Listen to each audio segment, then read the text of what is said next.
स्थानीय लक्ष्मीपुर चौक स्थित राष्ट्रीय जनता दल कार्यालय पर भारत रत्न डॉक्टर भीमराव अंबेडकर पर परिचर्चा कार्यक्रम का आयोजन प्रखंड अध्यक्ष मुमताज अंसारी की अध्यक्षता में किया गया।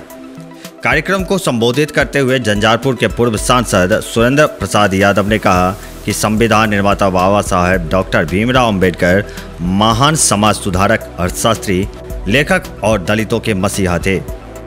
आज़ादी से पहले भारतीय समाज में फैली ऊंच नीच, जातीय भेदभाव और छुआछूत व्यवस्था को मिटाने के लिए उन्होंने 1927 में एक व्यापक और सक्रिय आंदोलन शुरू किया था। वहीं परिचर्चा कार्यक्रम को संबोधित करते हुए बाबूबढ़ी के पूर्व विधायक उमाकांत यादव ने कहा कि बाबा साहब भीमराव अंबेडकर ने हिंदू पंथ में व्याप्त कुरीतियों और छुआछूत की प्रथा से तंग आकर बौद्ध धर्म अपना लिया था।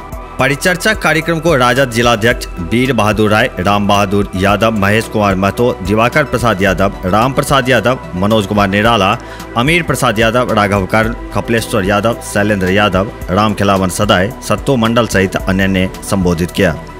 कार्यक्रम में विभिन्न पंचायतों के पंचायत अध्यक्ष सहित अन्य राजद कार्यकर्ताओं ने भाग लिया।